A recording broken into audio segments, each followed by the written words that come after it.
Que el Señor le bendiga una vez más, el pastor Francisco Teodoro, en una nueva emisión del programa Intercediendo por la Familia. En esta oportunidad quiero grabar algunos mensajes, específicamente voy a grabar 3, acerca de lo que significa la resurrección de Cristo, o el principio de lo que hoy se conoce como la Pascua. ¿Qué es la Pascua? ¿Qué significa? ¿Cuál es el propósito? ¿Cómo se originó? Y también, muy importante, el objetivo de todo esto, el final, y sobre qué es la piedra angular de todo esto, de toda nuestra fe cristiana, es la resurrección de Cristo. Y cómo en el día de hoy lo celebramos. Básicamente es completamente diferente a lo que la Biblia dice. Veamos acerca de lo que es la Pascua. Bueno, está en el capítulo 26 del libro de Mateo, y al verlo ahí creemos que cuando Jesús va a ser arrestado, él puede tomar una acción de llamar a su Padre, y él inmediatamente pondría a disposición más de 12 legiones de ángeles. Pero entonces, ¿cómo se cumplirían las Escrituras? ¿Cómo va a suceder de esta manera? ¿Cómo se celebró esto? En verdad, la Semana Santa que le llaman, no hay una evidencia en la Escritura que haya sido en esta época. Eso en número 1, ¿verdad? Sucedió, pero no hay una certeza en cuanto a la fecha. Sin embargo, ¿qué es lo que hoy hacemos acerca de esto? Pues hacemos diferentes cosas contrarias, diferentes y algunas veces superficiales de lo que significa la realidad de lo que es la Pascua. En inglés o en Estados Unidos lo que hacen es la celebración del Easter. Pero usted ha visto cómo lo han deformado de tal manera que creen que el Easter es la Pascua, es acerca de huevitos que se esconden y de los conejos y cosas como esa que la iglesia americana acostumbra a hacer. Creo que es interesante lo que hacen, atrae mucha gente. De hecho, los días donde más la iglesia está llena es el día de Domingo de Resurrección y en Navidad. Lejos de ahí, la gente pues no tiene más interés que esa, asumiendo que de alguna manera su conciencia está tranquila porque ya por lo menos fueron y cumplieron con la iglesia. Pero veamos, la Pascua comenzó en el Génesis, cuando aquella pareja de Adán y Eva pecaron y se cubrieron con hojas. Dios, que llega en auxilio de ellos para ofrecerles misericordia, ellos no solo lo niegan, se culpa el uno al otro.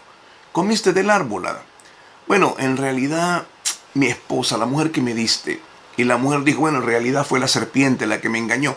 Nunca asumieron la culpa, nunca asumieron su pecado, y eso los condujo hacia afuera del jardín. Jesús, Dios mismo, les cubre con una cubierta de pieles, es decir, le cubre su pecado con pieles, derrama sangre como un animal, y esto es una tipología, una figura de lo que iba a ser el Cordero que se registra en Éxodo capítulo 12, la última plaga. Hay un cordero que se derrama la sangre en la cubeta y hay que ponerle en la puerta, que también esa es la sangre rociada. Esto es allí el origen de lo que se llama la Pascua. Pero el propósito y la historia de la Pascua es acerca de una tumba vacía. Este es el objetivo. La Pascua, o lo que se conoce como ese sacrificio, la comunión con Dios, ese momento importante, todo tiene que ver con una tumba vacía. Eso es todo lo que se sabe, de que debe saberse en Escritura. ¿Qué es entonces? Bueno, se conoce como el Domingo de Resurrección. La religión tradicional nos ha dado ese nombre, aunque también podemos entenderlo que pues fuera un domingo en el que se resucitó el Señor, de acuerdo a nuestro calendario griego, ¿verdad? Celebramos ese evento más importante de toda la historia de la humanidad, de que Jesús resucita de los muertos. Todo el cristianismo y la eternidad dependen de la verdad de la resurrección. Ese es el fundamento. No solamente la muerte de Cristo, sino la resurrección de Cristo, que es la parte que corona ese sacrificio. Si Jesús no se levantó de los muertos, nuestra predicación y nuestra fe es completamente inútil. Nuestra fe carece de significado y no es solo otra historia filosófica interesante. Pero si la resurrección es y fue verdadera, entonces la prueba más clara de que Jesús es exactamente quien dijo ser, el Hijo de Dios, el Salvador del mundo. Toda la evidencia apunta a la verdad de la resurrección y el resultado, como esto es de esa fe, es un cambio completo de nuestra vida. Es importante esto. ¿Por qué? Porque si no lo entendemos lo que significa, vamos a celebrarlo de la manera que hoy lo celebramos. Déjeme, por favor, mencionarle algunos eventos. En la última noche, antes de ser arrestado, Jesús prepara un aposento, un lugar para tomar la cena, la comunión con aquellos muchachos. Los 12 hombres que le han seguido por 3 años y medio y que han sido testigos de esa experiencia gloriosa, de ver milagros, de ver el amor, han caminado justo con el Cordero de Dios que quita el pecado del mundo. Su Salvador ha caminado con ellos y ellos han conocido el corazón como ninguno lo había experimentado. Pero cuando ellos llegan a ese lugar, hay algo interesante. No es una cena común y corriente, es una reunión divina. Jesús parte el pan y dice estas palabras, y está en Lucas capítulo 22. Jesús dijo, este es mi cuerpo, dándole a entender Isaías capítulo 53 del verso 4 al 6. Este es mi cuerpo que por vosotros es partido. Y luego toma la copa y dice, esta es mi sangre. Ninguno de ellos entiende lo que está sucediendo. Esto es algo que quedó registrado por el Espíritu de lo que significaba. Esto era participar de la mesa del Señor en un momento divino. Y Él dijo, no la voy a volver a comer más hasta que venga otra vez en el reino. Esto significa de lo que representaba la comunión.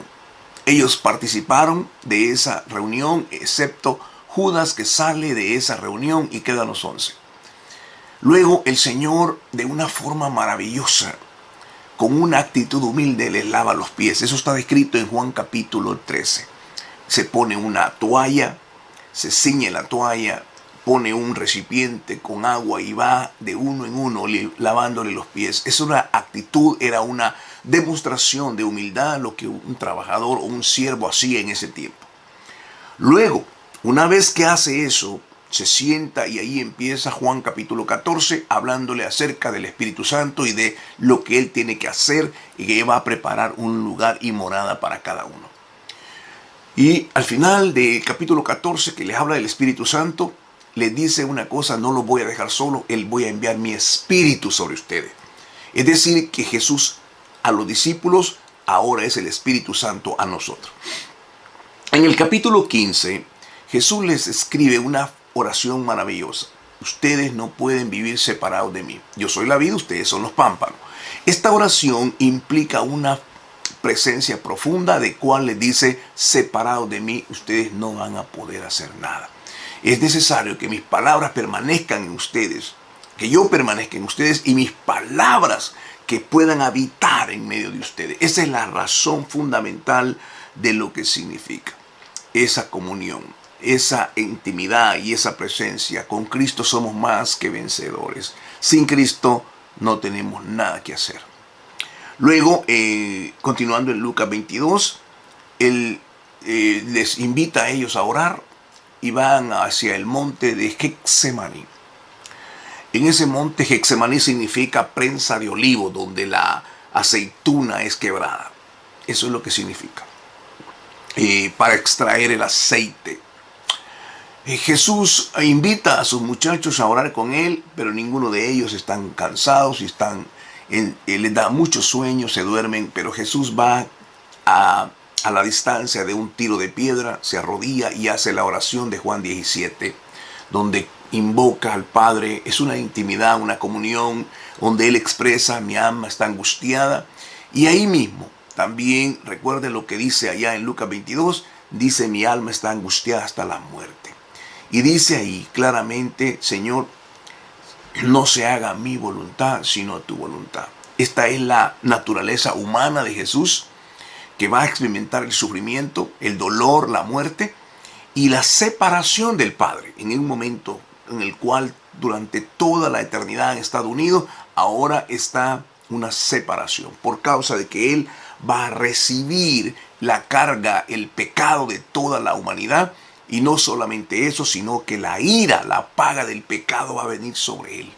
La ira de Dios va a descender sobre Cristo y ahí es una separación de la santidad y la justicia en contra del pecado.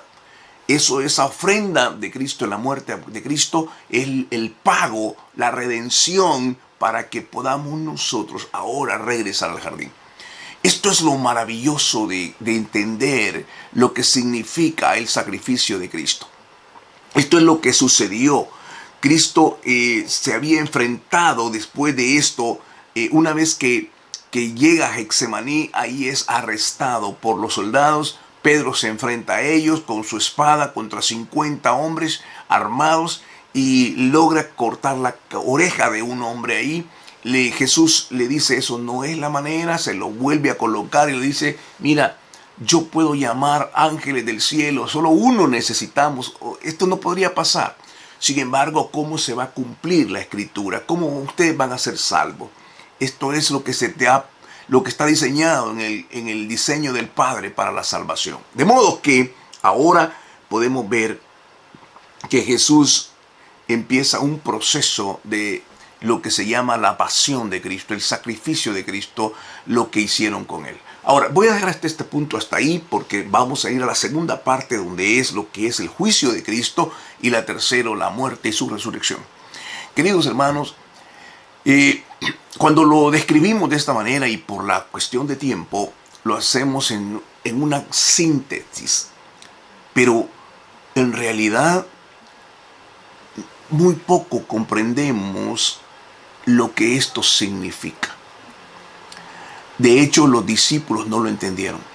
Cuando Jesús le dijo en 3 ocasiones, tengo que ir y ser entregado en manos de pecadores, ellos me van a crucificar. Dice la Escritura que ellos no entendieron, les era vedado. Pero ahora nosotros lo entendemos por el Espíritu. Entendemos porque conocemos lo que aconteció después. Cristo no está muerto, Él está vivo. Pero a lo que quiero llegar es al punto de qué es lo que significa para nosotros, para nuestra familia, para nuestros hijos. ¿Cómo celebra, si es que voy a utilizar esa palabra que es la más popular, la semana donde Cristo fue llevado en ese sacrificio y ese dolor y llevado a la cruz? ¿Qué significa para nosotros? Quizás es mejor dicho. ¿Qué significa? ¿Qué es lo que representa para mi vida? ¿O es algo de la historia? ¿O es algo de la religión? ¿O es lo que la gente hace? ¿O qué es lo que para mí significa? ¿Qué es esto para mí? Es la obra más hermosa, más sublime del amor de Dios dado al hombre. Ahora, cuando nosotros experimentamos eso en nuestro espíritu, la reacción de nuestro corazón tiene que ser completamente gratitud. Tiene que ser una acción de amor. Él nos amó a nosotros primero y nosotros tenemos que amarlo a Él, obedecerlo y reconocer que somos tan frágiles, somos débiles, somos vulnerables, somos de barro, que solamente unidos a Él podemos nosotros tener sentido en la vida. Ahora, ¿qué significa para nosotros? La segunda parte es ¿qué significa para la iglesia? La iglesia, todo está desarrollado para un servicio nomás. Una semana donde hacen diferentes actividades, pero en realidad todo es superficial. No tiene ningún valor espiritual en la gran mayoría de casos que hacemos. Una vez la gente se va, siguen viviendo en la misma manera. No hay un cambio, no hay una convicción, el corazón no se contrista, no hay profundidad en esta revelación. Porque El propósito de entender el sacrificio de Cristo es que mi vida produzca un fruto, un cambio, una actitud diferente, una manera de pensar completamente opuesta a la que era antes y una actitud de caminar y entender el que somos trasladados de las tinieblas a la luz. Pero el problema no es tanto lo que sabemos o no, no es lo que leímos o no, o lo que fuimos al servicio o no. El problema es que nuestro corazón quiere y anhela seguir amando las cosas que hacemos en el mundo.